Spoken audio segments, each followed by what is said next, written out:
be so close? Wouldn't it be a shame for you to quit when you're this close? Wouldn't it be a shame for you to walk away when you come this far? Wouldn't it be horrible for you to bail out when you're just this close to victory? How many times have you been stuck in the mental prison of overthinking? Something that really had a simple solution. There is an ancient African proverb that says, when there is no enemy within, the enemy outside can do us no harm. Your mind is the most powerful force you will ever face. It will tell you lies. It will tell you you can't do that. You're not meant for that. You're not good enough for that. You can't go on anymore. You don't have the energy.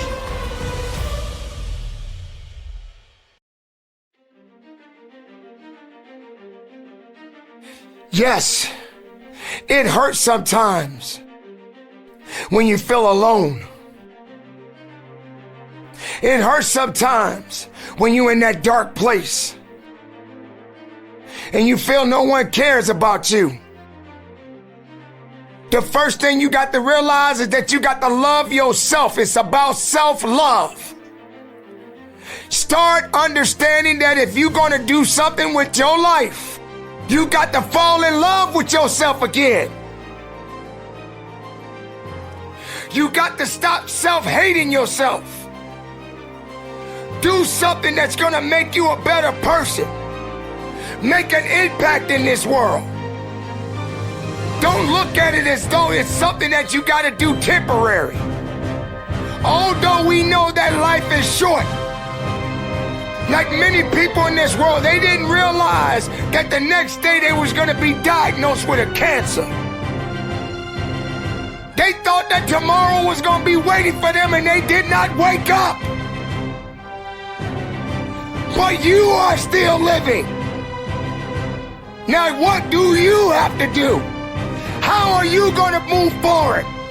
How are you going to proceed your life? Life is not a game. Life is living. There's the good and there's the bad, and there's definitely the right now.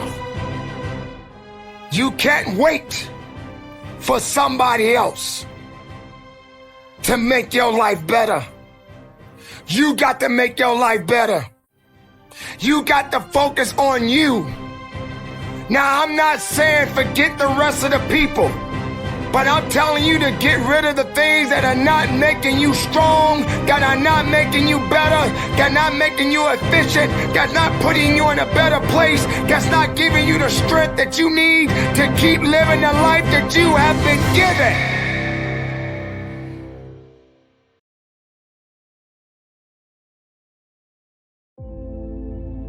How many times in your life have you gone through something you thought you wasn't gonna make it? What you have to do is to be steady in the storm.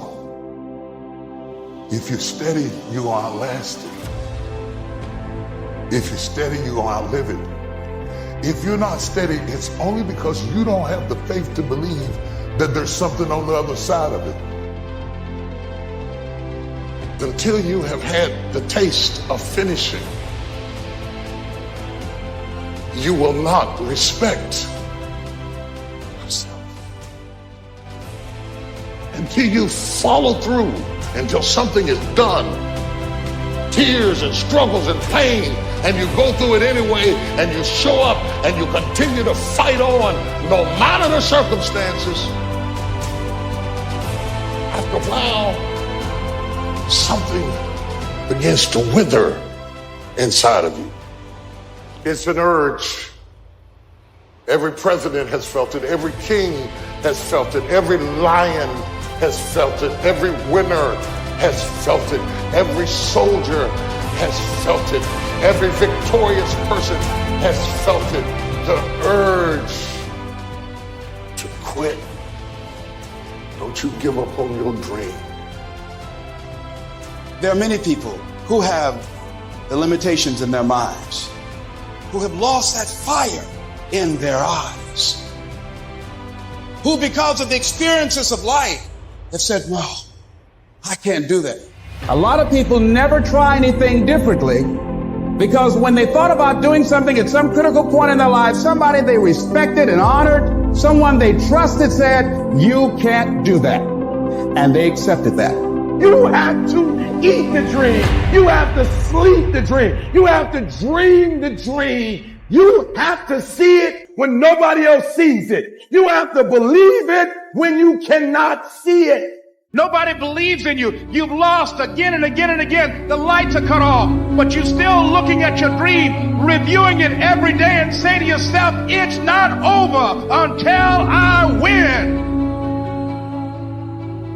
The knowledge that you have emerged wiser and stronger from setbacks means that you are ever after secure in your ability to survive. You will never truly know yourself or the strength of your relationships until both have been tested by adversity. Such knowledge is a true gift for all that it is painfully won, and it has been worth more than any qualification I ever earned. Do not go gentle into that good night. Old age should burn and rave at close of day. Rage, rage against the dying of the light. Though wise men at their end know dark is right, because their words had forked no lightning, they do not go gentle into that good night. Do not go gentle into that good night. Rage, rage against the dying of the light. You already have something special. What you're afraid of doing is working hard at it. You're afraid. And once you step up and you stare at yourself in the mirror and know who the hell you are, and you fail, but you fail forward, and you learn, you put yourself in a better position to succeed. And then once you get one level, then you go to the next one. See, a lot of people, they stay at that one level because it's comfortable. I'm fragile. I feel pain. I hurt. I open my eyes. I crave victory. I do not give up. I feel no fear. I fear no man. I create. I conquer. I hold power.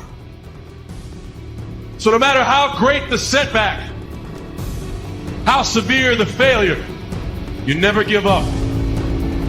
You never give up. You pick yourself up, you brush yourself off, you push forward, you move on, you adapt, you overcome. That is what I believe. Everybody here, everybody watching, I won't be stopped. I can't be stopped. On the other side of temporary pain, you meet your other self. So all pain, no matter what it is temporary. And if you can survive it, on the other side of it, you will meet personality traits, emotions, thoughts, people, circumstances, versions of you that you didn't know existed before. Suppose this day is all that's left. Suppose wherever you come from, you won't have time to return there and say bye-bye. And how will you use your time? If you have this attitude, that kind of earnestness, I think a lot of things will change, and so much for better. Nothing to carry over, no account for tomorrow, everything today. Discipline is your best friend. It will take care of you like nothing else can. And it'll put you on that path. The path to strength and health and intelligence and happiness. I hate Plan B. Every thought that you put into Plan B, you're taking away now that thought and that energy from Plan A. I've never ever had a Plan B. But like I always say, life is 10% what happens to you, is 90% what you do about it. The first step is getting completely and brutally honest enough to say, I am tired of myself. When you say I'm sick and tired of being sick and tired, that's the facilitator of change. That's when you're ready to say these words, no more excuses. Reggie Jackson struck out 2,600 times in his career, the most in the history of baseball, but you don't hear about the strikeouts. People remember the home runs. Fall forward. Thomas Edison conducted 1,000 failed experiments. Did you know that? I didn't know that. Because the 1,001st was the light bulb. Fall forward. Every failed experiment is one step closer to success. You've got to take risks, and I'm sure you've probably heard that before, but I want to talk to you about why that's so important. You will fail at some point in your life. Accept it. You will lose. You will embarrass yourself. You will suck at something. There's no doubt about it. And I know that's probably not a traditional message for a graduation ceremony, but hey, I'm telling you, embrace it, because it's inevitable. It's time to stay focused. It's time to decide, fuck clubs, fuck partying, fuck trying to fit in and socialize, rub elbows with everybody so people can stop calling you weird. Why are you so antisocial? Because I'm trying to get it. Why are you staying on the basketball court so much? Because I'm trying to get it. Why are you out there practicing in the hot sun when ain't nobody else out there? Because I'm trying to get it. Why are you not clubbing? Like every time I text you and invite you to go do something fun and cool, you always studying. Because I'm trying to get it. Let me tell you something, homie. These women ain't going nowhere. These clubs, these parties, all this shit ain't going nowhere. The more weird you are is a reflection of how committed you are to focusing on your shit, molding and shaping and developing your ideas and your craft so that when it's time for you to make your rounds, you gonna fly. I have never met anybody who became incredibly successful in any area of their life until they had suffered and sweated and sacrificed and kept their focus and fought through tears and trials and tests. And if you have a dream and you commit to it, it will come to